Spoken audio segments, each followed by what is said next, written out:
반갑습니다. 하나님 우리 모두에게 오늘 또 8월 9일이라는 하루를 허락해 주셨습니다.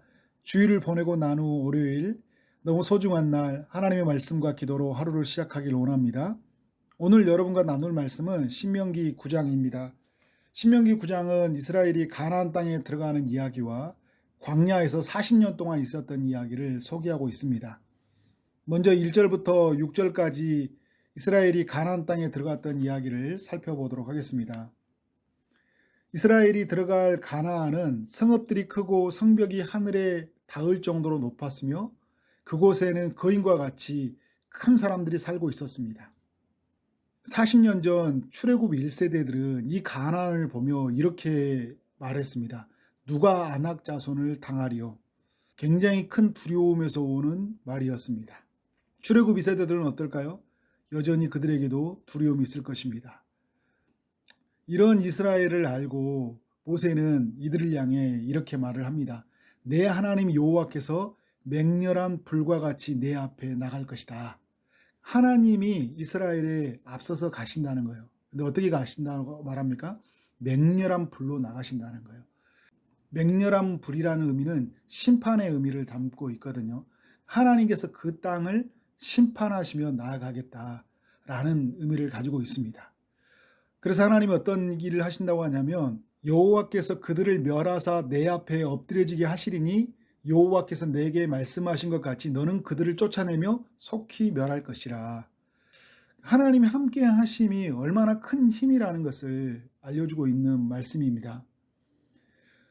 그런데 여러분, 이스라엘이 가나안 땅에 들어갔을 때, 가나안 땅을 정복할 때 그들이 해야 될 중요한 말이 있습니다. 4절의 말씀을 보면 뭐라고 하냐면 여호와께서 그들을 내 앞에서 쫓아내신 후에 내가 심중에 이르기를 내 공의로움으로 말미암아 여호와께서 나를 이 땅으로 인도하여 들여서 그것을 차지하게 하셨다 하지 말라. 이 말을 하지 말라고 하고 있어요. 무슨 말이에요, 여러분? 이스라엘이 가나안 땅에 들어간 거, 가나안 땅을 정복했던 것은 이스라엘의 공의로움 때문이 아니라고 말을 하고 있습니다. 하나님께서 그 모든 일을 하셨다는 것을 이야기하고 있어요. 4장 하반절에는 이렇게 이야기하고 있습니다. 이 민족들이 악으로 말미암아 여호와께서 그들을 내 앞에서 쫓아내심이니라. 가나안 땅이 가지고 있는 그 악행을 하나님이 심판하셨다는 거예요.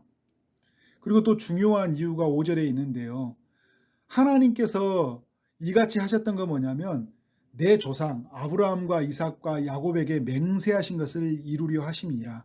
하나님이 이미 400년 전에 아브라함에게 주셨던 그 약속을 성취하기 위해서, 이삭과 야곱에게 이어졌던 그 약속을 성취하시기 위해서 가나안 땅에 들어가게 하셨고 가나안 땅에 있는 모든 족속을 멸하게 하셨다는 거예요. 4절과 5절에서도 이스라엘의 공의로 말미암아 된 것이 아니다 라고 모세가 외치고 있는데 6절에서도요. 그러므로 내가 알 것은 내 하나님 여호와께서 내게 이 아름다운 땅을 기업으로 주신 것은 내 공의로움으로 말미암은 것이 아니다. 이스라엘은 철저하게 이것을 기억해야 돼요.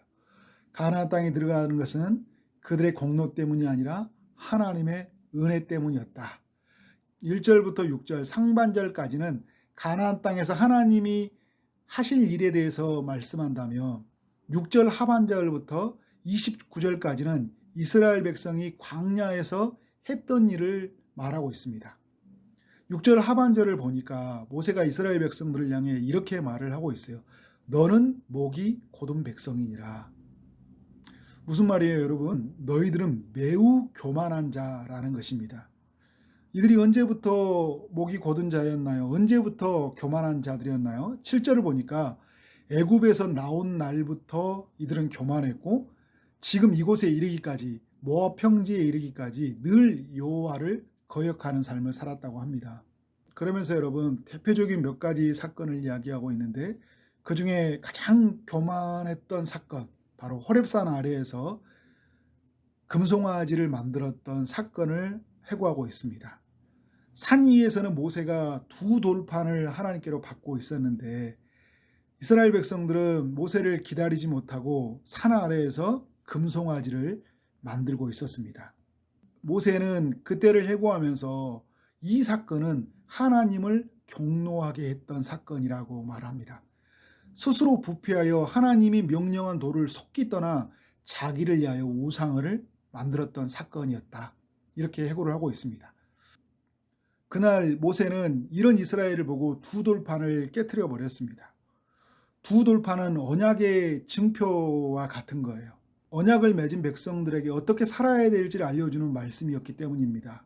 하나님이 아닌 다른 신을 섬기는 사람들에게 이 두 돌판은 아무런 의미가 없는 것입니다. 왜냐하면 하나님과 언약이 깨어져 버렸기 때문입니다.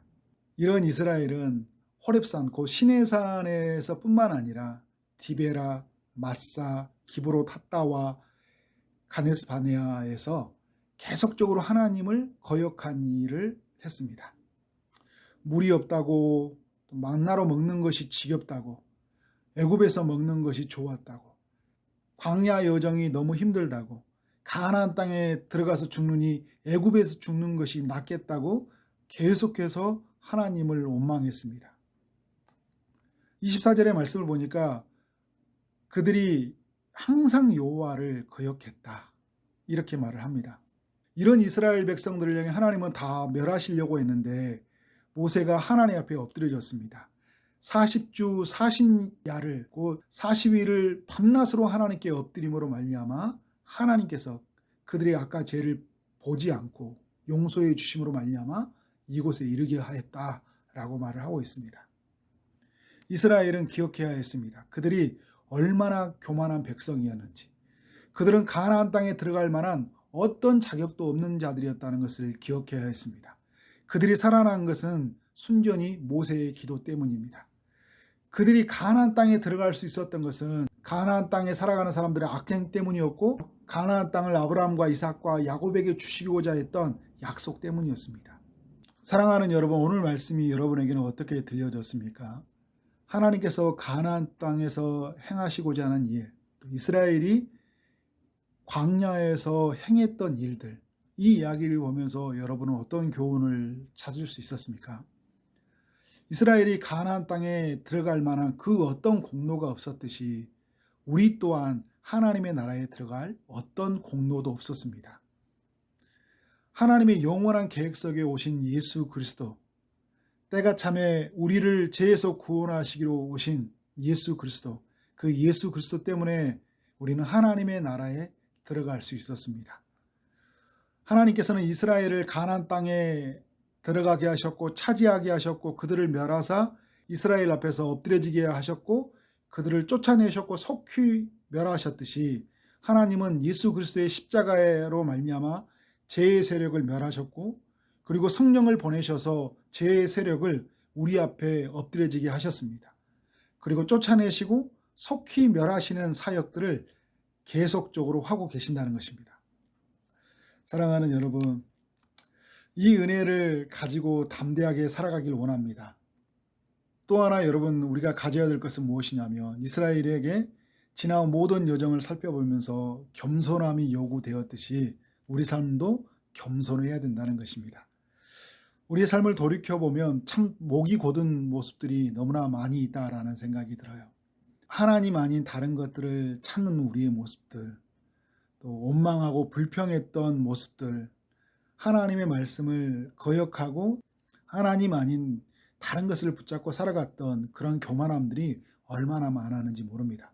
그럼에도 불구하고 우리가 이렇게 서 있는 것은 십자가에서 우리를 위해서 기도하시고 죽으신 예수 그리스도 때문이고 부활 승천하셔서 오늘 또 보좌 우편에서 기도하시는 예수님 때문입니다. 그래서 여러분, 우리는 더욱 겸손해져야 됩니다. 하나님께서 우리에게 행하셨던 일들이 너무나 큰데 그것으로 만족하지 못하고 살아갔던 우리의 삶에 여전히 하나님께서 은혜를 부어주심으로 이 자리에 섰게 하셨던 것, 너무 큰 은혜입니다. 겸손하게 우리의 삶을 돌아보며 살아가는 우리의 삶이 되길 원합니다.